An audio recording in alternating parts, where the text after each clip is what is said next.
ગીરમાં છેલ્લા એક અઠવાડિયામાં 5 સિંહોના મૃત્યુ થયા છે। 2 સિંહબાળ રોગચાળાના કારણે મૃત્યુ થયા છે। સિંહબાળમાં ઇમ્યુનિટી ઓછી હોવાથી રોગની અસર થઈ।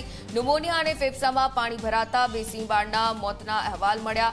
2 સિંહોના કુદરતી મોત અને એક સિંહનું આપસી લડાઈમાં મોત થયું છે। હાલ સિંહોને આઇસોલેટ કરવાની કામગીરી કરવામાં આવી રહી છે।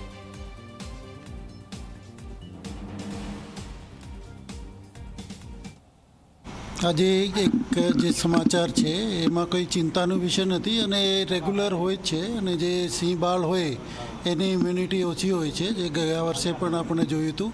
અને એમાં ન્યુમોનિયા અને બાબેશિયા આ જે 2 વસ્તુ હોય છે જેમાં ફેફસામાં થોડુંક કન્જેશન થઈ જાય છે અને એમાં માત્ર 2 સિંહ બાળનું એમાં મૃત્યુ થયું છે। અને સિંહ બાળ બહુ સેન્સિટિવ હોય છે અને એનું જે સર્વાઈવલ રેટ પણ છે એ પણ 50% જ હોય છે આમ તો, પણ આપણે વેટનરી ફેસિલિટી અને નિગરાની એના ઉપર જે વધારેલી છે, ટ્રેકર્સ અને જે સતત એને જોતા હોય છે, તો એના લીધે અત્યારે મૃત્યુદર બહુ ઓછું આપણે કરી શક્યા છીએ। અને એવું કંઈ ચિંતા જેવું નથી કે એવું કોઈ રોગચાળો હોય કે એવું આવું નથી। એ 2 સ્કેટર્ડ ઇન્સિડન્ટમાં 2 સિંહ બાળના મૃત્યુ થયા છે, બહુ નાના જે બાળ હતા, અને 2 જે રેગ્યુલર જે કુદરતી મૃત્યુ હોય છે 2 બીજા સિંહના મૃત્યુ થયા અને એક જે છે ઇનફાઇટિંગમાં મૃત્યુ થયા છે। તો એવું કંઈ મોટા કોઈ રોગચાળા હોય કે કોઈ એવી વસ્તુ નથી, એ સામાન્ય જે ઇમ્યુનિટી ઓછા હોવાને કારણે એવું બને છે અને એ રેગ્યુલર જ હોય છે, એમાં કોઈ એવું અનયુઝ્યુઅલ જેવું નથી।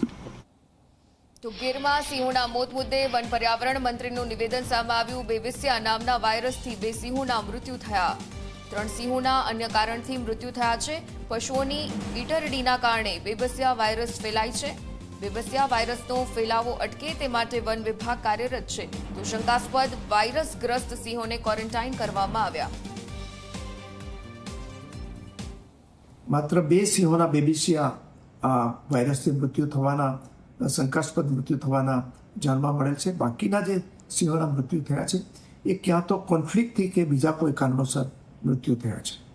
આ બેવિસિયા વાયરસ છે એ પશુઓમાં ઈતરડી નામની જીવાતથી પ્રસરિત થતા હોય છે અને એને કારણે આ સિંહોની અંદર નબળાઈ આવે છે, એના નાકમાંથી પ્રવાહી નીકળે કે ખાંસી આવે અને એને નબળાઈ આવી જતી હોય છે અને એને કારણે ક્યારેક મૃત્યુ પણ થતા હોય